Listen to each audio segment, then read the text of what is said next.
పక్కన ఎటనో పోనీ అనే ఆలోచన లేకుండా అందరం కూడా మంచిగా ఉండాలి, ఈ గ్రామం మంచిగా ఉండాలంటే సమష్టిగా అందరూ కూడా ఈ గ్రామంలో వెళ్ళిన నీళ్ళన్నీ ఎక్కడో బయటపడగొట్టో ఈ చెత్త అంతా ఎక్కడ తీసుకుపోయి పడేటట్టుంటే తప్పకుండా ఆరోగ్యం మంచుకుంటది. ఈ దోమలు కాటైనా, ఈగలు పుట్టినా, లేదంటే ఎలుకలు వచ్చినా పోదానికి రియాక్షన్ ఏదున్నా కూడా మన శరీరంగా మనకు ఇబ్బంది అవుతుంది. దాంతో పైసలు పెట్టి మళ్ళీ మంచిగా చేసుకోవాల్సిన అవసరం ఉంటుంది.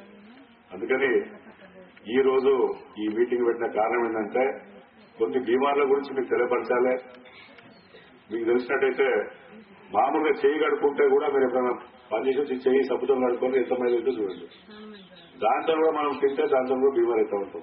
ఈ గోర్లు కత్తిరించుకోకపోతే బీమార్ అవుతా ఉంటాం. అట్లా ఒక్కొక్క దానికి కూడా దానికి పిల్లలు స్పెషల్గా వీళ్ళందరూ చూస్తుంటారు. అందుకని ఇటువంటి ప్రక్రియలో ఆనందరావు మెడికల్ కాలేజ్ ద్వారా ప్రతి గ్రామ ఈ జిల్లాలో ప్రతి గ్రామానికి పోయి గ్రామంలో ఉన్న ప్రజలకు ముఖ్యంగా ఇంటి ఇల్లాలంటే పిల్లలందరూ కూడా బాగా జాగ్రత్తలు చూసుకునే మీకు తెలిస్తే కుటుంబాన్ని అందరూ కూడా చెప్పి చేస్తారని ఒక భావనతో ఈరోజు ఈ ఎల్లబోతారం గ్రామానికి రావడము, ఈ గ్రామంలో పెద్దలందరూ కూడా కుల సంఘాలు కానివ్వండి, యూత్ కానివ్వండి, లేకపోతే మాజీ సర్పంచులు, ఎంపీలు కానివ్వండి, ఉప సర్పంచ్ ఇతర పెద్దలందరూ కూడా అంగన్వాడీ వర్కర్స్ కానివ్వండి, అందరూ కూడా కలవడం జరిగింది. మా కాలేజ్ నుండి సిబ్బంది వచ్చి దాని ద్వారా ఇవాళ ఇక్కడ మీటింగ్ పెట్టుకున్నాము.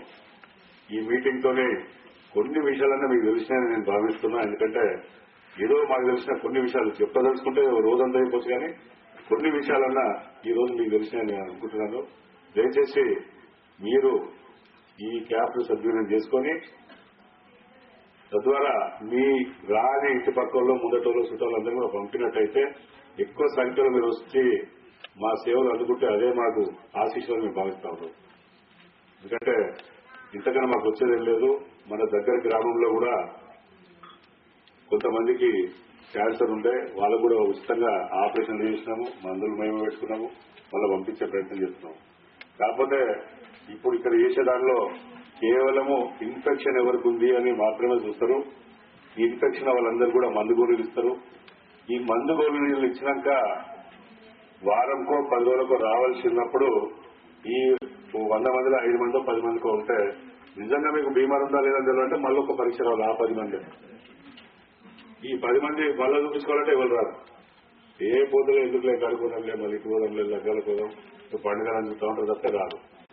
మరి మాకెట్ తెలియాలి మరి నిజంగా ఇలా క్యాన్సర్ ఉందా లేదా అని.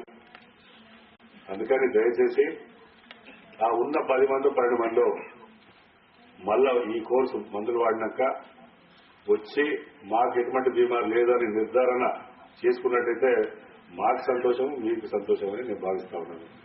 అందుకని ఏ గ్రామాలు చూసినా కూడా ఇక్కడ దాకా 95% మంచిగానే పోతుంటుంది, మంచిగానే పోతుంది. ఆఖరి మరి ఏం చేస్తారు, మన అప్పాలు చేసినాక పిండి కలిపి ఉప్పు కారం అనేసి వచ్చింది కానీ అన్ని నూనెలు కాల్చే దగ్గరికి వచ్చే వరకు మర్చిపోతారు. ఎందుకు లేదు నూనెలు కాల్చుకోవడానికి కట్టుకుంటారు. ఎందుకంటే నూనెలు కలిస్తే ఆ 10 రేపు అప్పడానికి కాదు. మా పరిస్థితి కలిసేనట్టు ఈ క్యాంపులు పెడతాము, మందులు ఇస్తాము, అన్ని ఇస్తాం, కానీ లాస్ట్ వచ్చేవారికి ఏంటంటే మీరు వచ్చి నిజంగా ఉందా లేదా అని తెలుసుకునే వాళ్ళు మీరు రాదు. మరి ఏం లాభం, ఈ క్యాంప్ పెట్టే లాభం లేదు. ఎంతమందికి ఉంది గ్రామాలలో ఎప్పుడైనా కలెక్టర్ అమ్మకి చెప్తున్నామో మన కలెక్టర్ అమ్మకి అదే చెప్తున్నా. మరి పాపం మా గ్రామంలో పేద ప్రజలు ఉన్నారు, మీరు ఏదో డిఎంహెచ్ఓ గవర్నమెంట్ చేస్తున్నారు కానీ ఏం చేయరు. మేము పోయి చేస్తున్నాము.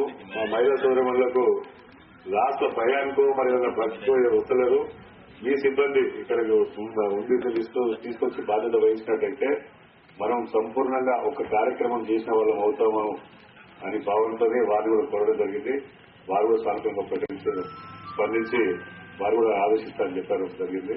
అందుకని మరొకసారి ఎల్లప్రకారం పెద్దలు అందరు పెద్ద మనుషులకు విచ్చేసిన గ్రామ సోదరులకు ముఖ్యంగా మహిళా సోదరులందరూ కూడా ఈ అవకాశం ఇచ్చి మీతోనే ఈ కొన్ని విషయాలు మనం చెప్పే అవకాశం ఇచ్చినందుకు కృతజ్ఞతలు కూడా తెలియజేస్తున్నాము.